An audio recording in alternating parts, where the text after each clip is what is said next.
Mesdames, Messieurs, bonjour et bienvenue à l'événement annuel de la FAS. Nous allons passer ensemble un moment d'échange et aussi de récompense, vous le savez. Et vous êtes déjà nombreux ici, présents dans l'auditorium d'Amundi, pour cette cérémonie du Grand Prix de la FAS, la 19e édition. Mais surtout, l'année est un peu spéciale. D'abord parce que vous avez sur votre dossier, vous l'avez pu le voir, un cadeau précieux dont Loïc vous en dira plus un peu tout à l'heure. Et puis, comme l'a écrit la romancière Yvette Naubert, la trentaine, l'âge où la vie ne s'évalue pas en rêve, mais en réalisation. Alors, pas question d'être en retard pour les 30 ans de la FAS, et j'appelle tout de suite Catherine Leroy, directrice de l'épargne salariale et retraite d'Amundi, ainsi que Loïc Desmousseaux, le président de la FAS. Je vous demande de les applaudir.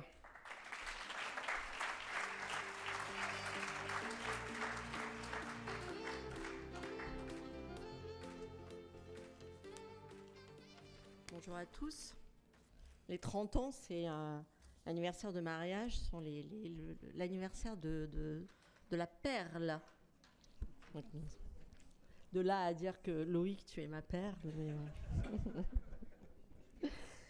Alors, je souhaitais tout d'abord vous remercier d'être venus si nombreux. Ça faisait longtemps que nous n'avions pas vu l'auditorium quasi plein. Alors, c'est vrai qu'on a l'impression qu'on vous a mis des gilets de sauvetage sur les sièges. C'est assez particulier vu d'ici. Donc, merci d'être venus si nombreux à ce rendez-vous annuel de la FAS qui est devenu incontournable pour l'actionnariat salarié. Et puis, merci aux têtes connues et aux personnes que nous connaissons bien chez Amundi pour avoir accompagné leurs entreprises quelquefois jusqu'ici. Donc, merci vraiment à tous d'être ici.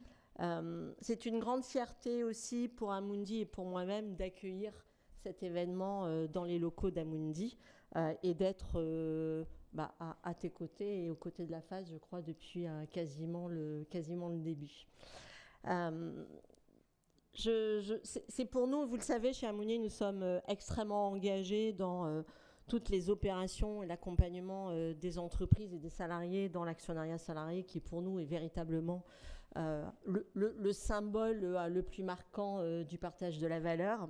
Et je tenais pour ces 30 ans de cet événement remercier la FAS, remercier Loïc et remercier Olivier pour cet engagement qui nous est bien précieux à nous, acteurs de l'épargne salariale, dans le développement, dans la promotion, dans la valorisation, dans la défense de cette activité qui est une activité extrêmement chère à nos cœurs à tous. 30 ans d'un rendez-vous régulier qui rassemble les entreprises les plus diverses, chacune porteuse d'une histoire, d'une expérience, d'envie et d'attentes complètement différentes, mais toutes, je crois, réunies par la même envie et le même objectif, qui est celle et celui de partager avec ses salariés les fruits de l'activité et de la croissance de l'entreprise. Ce qui frappe, en tout cas ce qui me frappe moi quand on regarde l'actionnariat salarié et cette matière, c'est de voir à la fois sa profonde modernité, son intemporalité, on pourrait dire même, et la façon dont elle est ancrée dans cette notion de partage de la valeur dont on va beaucoup parler tout à l'heure, mais dont on a beaucoup parlé cette année encore avec les évolutions réglementaires et dont j'espère que nous parlerons beaucoup l'année prochaine dans la mise en place de la loi partage de la valeur. Donc c'est vraiment cette modernité, mais aussi cet impact croissant qu'elle va avoir auprès des entreprises et auprès de leurs salariés. Alors vous savez, chez Amundi, on a la chance, l'honneur, et on vous en remercie, d'accompagner un grand nombre d'entreprises dans la mise en place de leurs opérations. Et on a pu, au fil des années, se constituer de cette façon un baromètre, une science un petit peu de ce qui se passe dans l'actionnariat salarié, ce qui nous permet d'avoir quelques données, quelques informations qu'on pourra partager également pendant la table ronde, mais qui nous montrent bien que chaque année, on accompagne davantage d'entreprises dans leurs opérations et que ces opérations, depuis quelques années, ne sont véritablement plus centrées, concentrées et réservées aux grands groupes cotés, mais qu'elles s'étendent et qu'elles convainquent de plus en plus des ETI, des PME, des entreprises familiales, des startups, parce que c'est véritablement un axe fort de management, de mobilisation et de partage auprès des salariés. Ce que nous constatons également, c'est que la motivation des entreprises dans la mise en œuvre de ces opérations d'actionnariat salarié évolue aussi un petit peu parce qu'elle gagne en densité, elle gagne en profondeur et elle gagne en ancrage dans la vie de l'entreprise.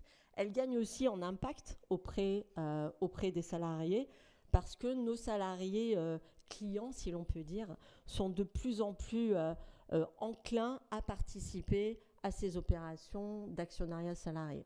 Alors bien évidemment, on peut dire que cet engouement, ce développement et cette attractivité renforcée est bien évidemment le fruit de la sensibilisation et de la compréhension des atouts de l'actionnariat salarié. Avec un peu d'humilité, j'espère quand même qu'elle est aussi le fruit de l'accompagnement et de l'expertise et de la capacité des acteurs de l'actionnariat salarié, dont Amundi, bien évidemment, d'investir, cette capacité d'investir dans l'expertise et les outils qui vont permettre de proposer des solutions le plus adaptées possible à chacune des entreprises.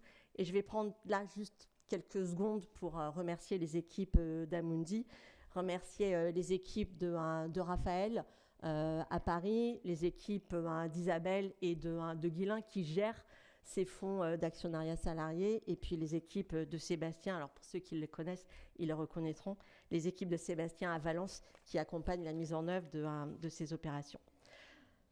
Chaque année, nous accompagnons en moyenne 4 à 5 nouvelles entreprises qui ensuite vont renouveler leur expérience. Et puis chaque année, nous accompagnons également des entreprises qui vont renforcer leurs opérations, la fréquence de leurs opérations et l'intensité de l'accompagnement de leurs salariés. Tout ça fait cette pierre qui roule et qui finit par ramasser de la mousse quand même. Et quand on parle des entreprises, bien évidemment, on parle aussi des salariés.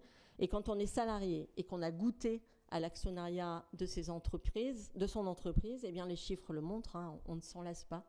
On ne s'en lasse pas parce que, voilà, en vous livrant quelques chiffres, on est actionnaire de son entreprise jusqu'au bout, hein, et bien plus encore.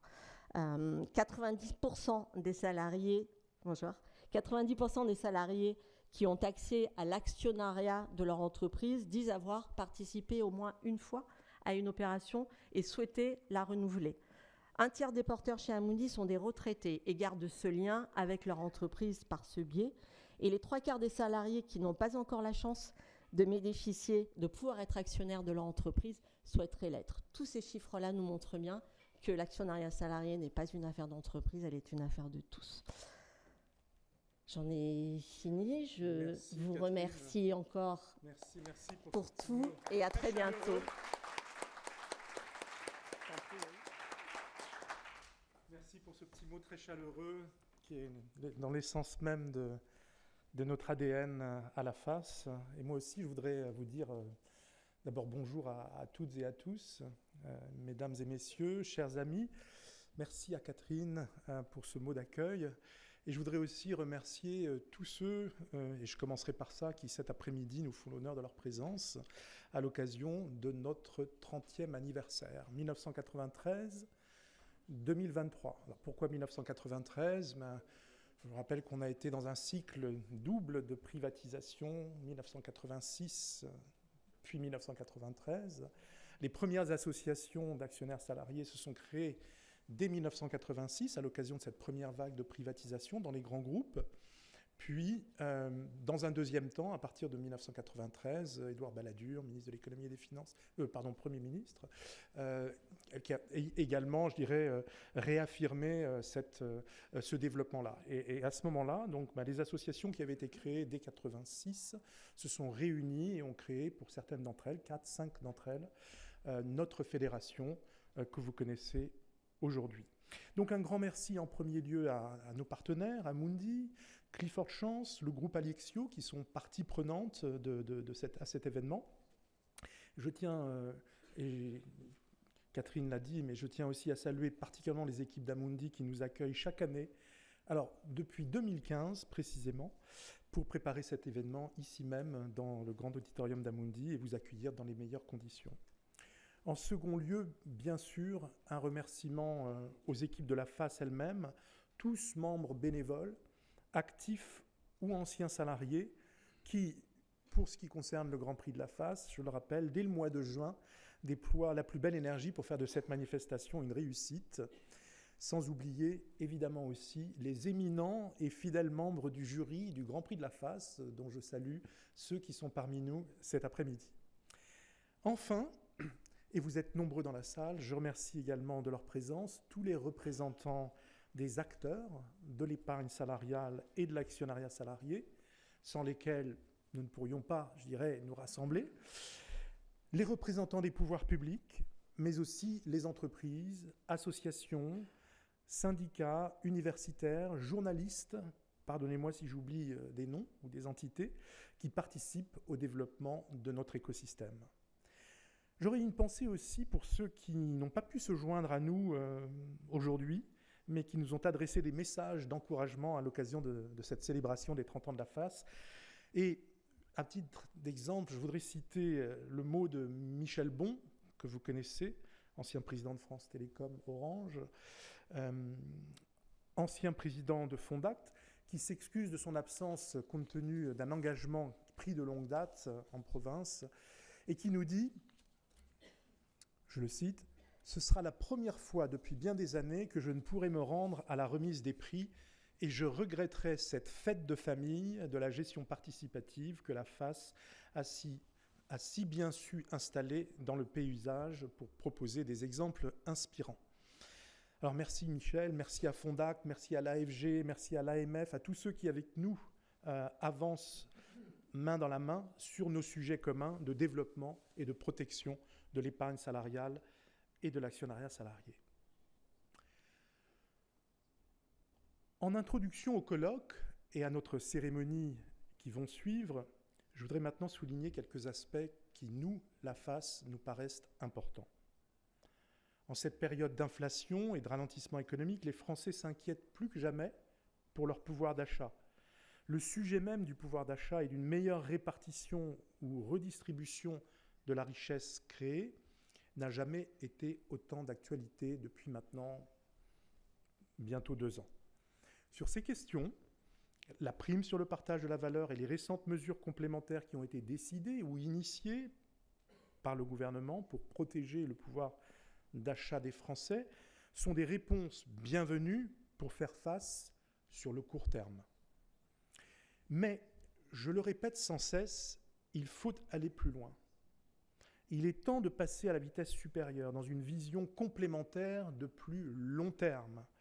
La réponse, nous semble-t-il, se trouve dans le levier de l'actionnariat salarié, qui reste, à nos yeux, et je crois que Catherine l'a dit avant moi, la forme la plus aboutie du partage de la valeur.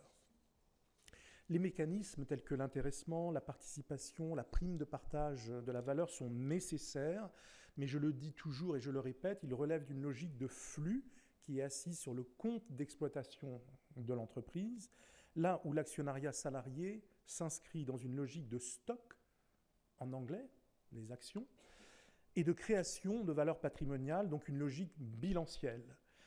Si la richesse des actionnaires s'accroît grâce à la détention du capital, pourquoi ne pas augmenter la part détenue par les salariés dans le capital des entreprises afin qu'ils bénéficient aussi de cet accroissement de richesse?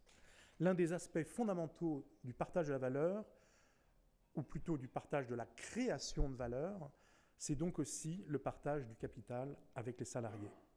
Nous nous réjouissons d'ailleurs de constater que les entreprises que nous récompensons aujourd'hui, de toute taille et de tout secteur, vous le verrez, ont parfaitement compris cette logique qui est désormais intégrée à part entière dans leur politique de responsabilité sociale RSE sur les aspects que sont en particulier le S et le G pour la gouvernance, puisque dans le modèle français d'actionnariat salarié, la gouvernance, et c'est une des composantes auxquelles nous, la FAS, nous sommes très attachés, est un des éléments, je dirais, du développement de l'actionnariat salarié. La détention du capital d'un côté, mais aussi la participation à travers, je dirais, les conseils de surveillance des fonds d'actionnariat salarié et à travers la participation au conseil d'administration ou au conseil de surveillance des entreprises qui détiennent, dont plus de 3% du capital est détenu par les salariés.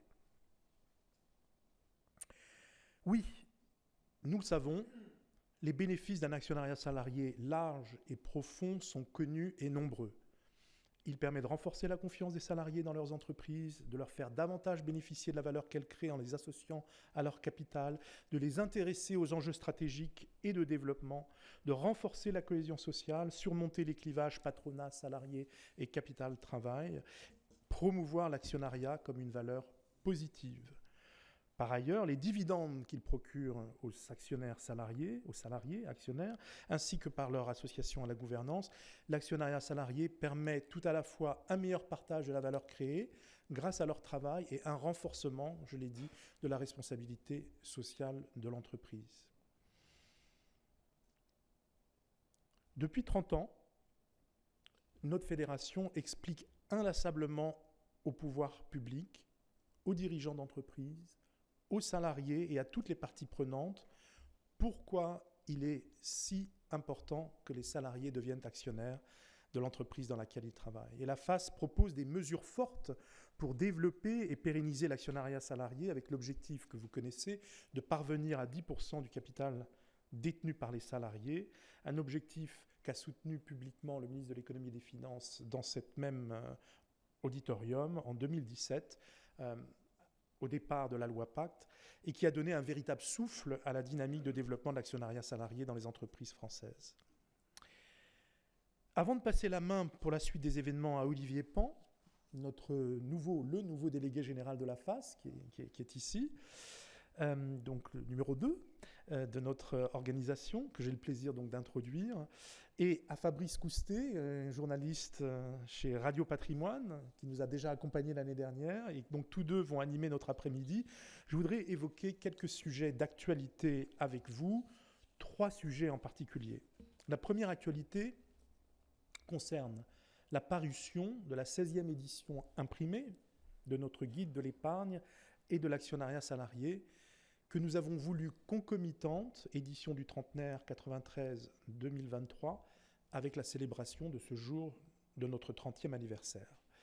Car, je le rappelle, la FAS est une fédération d'associations d'épargnants. Les informer, contribuer à les former, telle est aussi notre mission. Et l'objet de ce guide, composé de plus de 100 fiches thématiques à jour de la législation et de la réglementation à date d'octobre 2023. Vous en avez aujourd'hui la primeur, puisque dans les petits sacs que vous allez trouver donc, sur vos sièges, vous trouverez cette édition du trentenaire, donc, que je vous encourage à consulter. Alors on la consulte, si vous voulez, en fonction de ses besoins et de ses préoccupations. On ne la lit pas comme un roman, bien évidemment.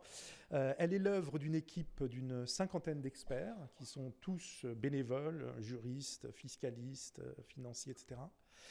Et je tiens particulièrement à les remercier, tout particulièrement Henri de Moussac. Où est notre ami Henri ?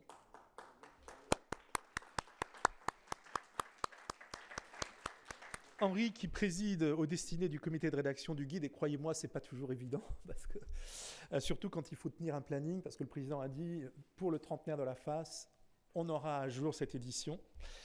Et puis je voudrais surtout également, aux côtés d'Henri, remercier Philippe Bernheim, qui est... Alors où est-ce qu'est Philippe ? Il est là. Philippe Bernheim, qui est vice-président de notre conseil scientifique. Il prendra la parole tout à l'heure pour la remise du prix de la recherche académique sur l'actionnariat salarié, mais qui est bien plus que ça, puisqu'il est l'ancien secrétaire général de la FAS, il est l'ancien président du comité législatif de la FAS, ancien président du comité de rédaction du guide, et qui est toujours, je dirais, la cheville ouvrière avec l'ensemble des autres membres du comité, mais la cheville ouvrière de ce guide. Un grand merci, je dirais, Philippe. Plusieurs auteurs et contributeurs sont dans cette salle et sans les citer individuellement, vous m'en excuserez, mais je leur exprime aussi toute la gratitude de la FAS. Alors, vous allez me dire, un guide imprimé, c'est pas très écologique, certes, ça se périme vite, oui, c'est vrai. C'est pourquoi vous trouverez en libre consultation sur le site de la FAS la version numérique du guide et les mêmes fiches qui sont régulièrement actualisées au fil de l'eau. Et je dois d'ailleurs vous dire que depuis l'édition papier, il y a déjà eu des mises à jour. Donc sachez, je vous encourage donc à aller sur le site de la FAS et à faire profiter maximum au sein de vos entreprises, au sein de vos organisations de cette mine. La deuxième actualité de la FAS, parce qu'il y en a nombreuses, mais que je voudrais souligner, c'est plutôt une action à mener en 2024 qui nous tient très à cœur. Il s'agit de la mise à jour et de la relance de l'indice FAS IAS qui regroupe les entreprises cotées dont au moins 3% du capital sont détenus par les actionnaires salariés. Cet indice s'intègre parfaitement dans les préoccupations ESG, le S et le G, et l'actualité du partage de la valeur. Nous avons dû le suspendre en raison d'une modification de la réglementation européenne issue du règlement benchmark. Pour les spécialistes, vous comprendrez ce que je veux dire par là. Et nous travaillons actuellement activement avec Euronext à la mise à jour de cet indice et nous devrions pouvoir annoncer sa relance en début d'année prochaine. Et là, je voudrais remercier particulièrement Christine Baudelaire. Je ne sais pas où est-ce qu'est Christine. Ici. Merci. Christine, qui est membre associée de la FAS et qui nous accompagne sur ce projet, ainsi que Laurent Legendre, qui est, je pense, aussi dans la salle. Merci. Laurent Legendre, qui est conseiller fédéral en charge de la stratégie de notre groupe. Je vois qu'il est assis à côté de Xavier Fontanet qui vient de nous rejoindre. Je salue Xavier Fontanet de sa présence. Donc merci à eux pour le travail qu'ils ont entrepris en lien avec Euronext. Voici donc une bonne nouvelle dans l'actualité. Et enfin, parmi les bonnes nouvelles de l'année 2023, nous sommes heureux de partager avec vous une avancée significative concernant la législation européenne AIFM sur le passeportage des FCPE d'actionnariat salarié. Pour mémoire ou pour rappel, le trilogue européen a bien validé le 13 juin dernier la possibilité du passeportage, ce qui devrait permettre à l'avenir de fluidifier les opérations européennes d'actionnariat salarié dans nos entreprises. Une très bonne nouvelle après toutes ces années d'efforts au cours desquelles la FAS n'a jamais ménagé sa peine, n'a jamais lâché l'affaire et a étroitement travaillé en lien avec l'AFG, l'AMF et le Trésor pour faire aboutir ce sujet.